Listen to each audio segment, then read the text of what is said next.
Vamos a ver la clasificación de los materiales magnéticos y recordemos el experimento con el cual se miden las propiedades. Es una configuración de solenoide en donde se ponen de forma helicoidal eh, espiras de cable y se induce con una corriente eléctrica un campo magnético en su interior.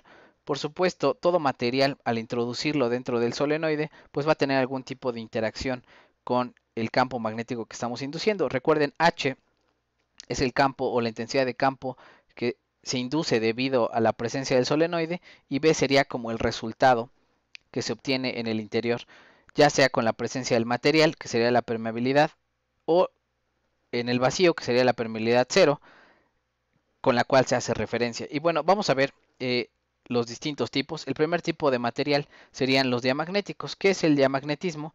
Bueno, dentro del material se encuentran dipolos que se oponen al paso del campo magnético, es decir, lo disminuyen.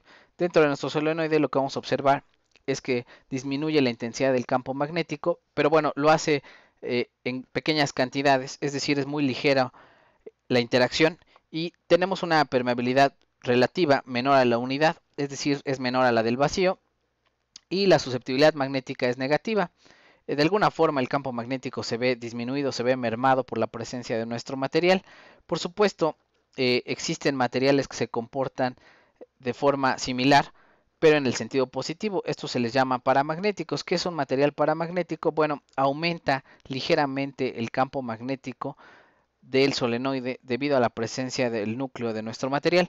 Por supuesto, todos estos materiales tienen que ver con la configuración electrónica. Dentro de la configuración electrónica, pues tienen algunos electrones con espines desapareados, los cuales se alinean por la presencia del campo magnético que estamos induciendo y esto hace que aumente o disminuya ligeramente la intensidad. Y bueno, vamos a ver que en general existen muchos materiales que se comportan de esta forma. Veamos que hay algunos metales que tienen ya sea comportamiento paramagnético o como comportamiento diamagnético, en el cual la susceptibilidad ya sea negativa o positiva, pero vean que son bastante pequeñas, están en el orden de 10 a la menos 5, es decir, también algunos polímeros, algunos cerámicos tienen este tipo de comportamientos, ya sea que aumentan o disminuyan el campo magnético de forma lineal y en pequeñas cantidades. Y vamos a ver que existen otros materiales que son de mayor interés, que son los materiales ferromagnéticos. Este tipo de materiales, bueno, presentan una cierta magnetización eh, debido a la presencia del campo magnético, incluso sin la inducción electromagnética, es decir, si tenemos la bobina, bueno, el solenoide apagado, incluso va a presentar propiedades magnéticas y pueden llegar al orden de 10 a la 6, es decir, son bastante grandes comparadas con los materiales diamagnéticos o paramagnéticos. Por supuesto, debido a que podemos tener incluso el campo electromagnético dentro del solenoide apagado, presentan incluso intensidades de campo magnético y esto se debe a algo que se conoce como los dominios magnéticos. ¿Qué es un dominio magnético? Pues dentro de un material, los cristales, los granos metálicos pueden tener en su interior varios dominios magnéticos. Como tal, no son los granos metálicos, es decir, dentro del grano metálico puede haber varios dominios magnéticos, pero estos dominios son zonas de volumen en donde los momentos dipolares magnéticos están alineados en la misma dirección y al momento de yo inducir un campo magnético, incluso no tenerlo, estos materiales de por sí presentan una cierta alineación por pequeñas unidades de volumen. Bueno, estos dominios magnéticos los vamos a ver más adelante y cómo se estudian estos materiales debido a que su comportamiento ya no es lineal y además tienen unas grandes capacidades de magnetización.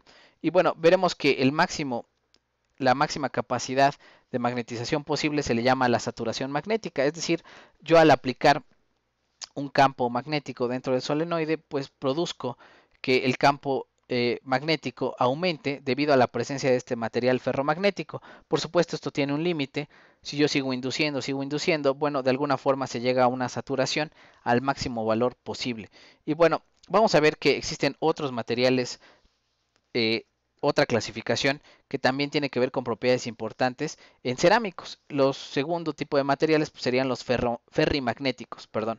Los ferrimagnéticos tienen en su interior iones, por lo general hierro, algunos pueden ser cobalto, algunas cosas por el estilo, Pero dentro de la estructura cristalina de nuestro cerámico, pues vamos a ver que los átomos tienen los iones tienen de alguna forma una cierta alineación en el momento magnético. Y por supuesto, las propiedades magnéticas de estos materiales son menores a las ferrimagnéticas, ya que es muy difícil reorientar los momentos magnéticos dentro de nuestros iones o dentro del material iónico. Y bueno, de alguna forma presentan, por ejemplo, la magnetita, que es un mineral conocido desde la antigüedad, presentan propiedades magnéticas incluso sin la presencia del campo magnético dentro del solenoide, es decir, por sí solos presentan magnetismo. Y bueno, existen el extremo contrario, que serían los materiales antiferromagnéticos. De alguna forma, la estructura del cerámico, la estructura, por ejemplo, en el óxido de manganeso, hace que los momentos magnéticos no se puedan organizar y de alguna forma se cancelan unos con otros. Al momento de yo poner el material dentro de nuestro solenoide, pues prácticamente no alteran el campo magnético. Y bueno, aquí está la gama completa de materiales. De alguna forma el vacío sería como la referencia y los materiales antiferromagnéticos pues se comportan como si estuviera el vacío, es decir, como si no estuvieran dentro del solenoide. De ahí se van las desviaciones lineales, que serían los paramagnéticos y diamagnéticos. Si es positiva, aumenta ligeramente el campo magnético, se conocen como paramagnéticos. Si disminuye, diamagnéticos. Y bueno, por acá están los otros dos materiales que tienen importante contribución en el aumento de las propiedades magnéticas de nuestro material, que serían los ferrimagnéticos, en su mayoría cerámicos, y la presencia de iones, y los ferromagnéticos, que tienen que ver con materiales metálicos, hierro, cobalto, níquel, algunos otros materiales, tierras raras o algo por el estilo, en el cual, bueno, tienen dominios magnéticos dentro de los cristales, dentro de los granos metálicos, y estos se alinean fácilmente al paso de la inducción electromagnética. Y bueno, vamos a ver el efecto que tiene esto, bueno, qué efecto tiene la temperatura en las propiedades magnéticas de un material. Y bueno, en general, todos los materiales disminuyen sus propiedades magnéticas al aumentar la temperatura. Por supuesto, se conoce que al aumentar la temperatura de forma drástica, llega un punto en el que las propiedades magnéticas colapsan, es decir, ya pierde la parte magnética, nuestro material deja de ser magnético y esto se le conoce como la temperatura de Curie.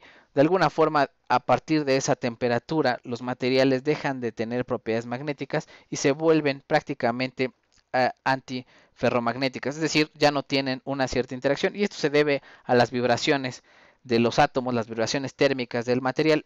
Cuando son pequeñas, pues bueno, el material sí logra alinear los dipolos magnéticos y cuando la temperatura aumenta, bueno, es tan fuerte la vibración térmica que ya no logra alinear de forma efectiva a los dipolos magnéticos. Y bueno, de alguna forma, también los materiales antiferromagnéticos, aquellos que no presentan ninguna interacción con el campo magnético, también llegan a romper ese estado al aumentar la temperatura. Es decir, pensemos en un material que no presenta propiedades magnéticas, se comporta como si estuviera al vacío, llega a una temperatura al calentar que la vibración permite ordenar, permite cancelar este orden perfecto que hay en los materiales cerámicos que presentan antiferromagnetismo y empieza a tener ya sea un comportamiento paramagnético o diamagnético. Es decir, aquellos que parece que son inertes al paso del solenoide, al paso de la inducción electromagnética, pues bueno, al aumentar la temperatura pueden llegar a presentar alguna desviación, ya sea para ser paramagnéticos o diamagnéticos.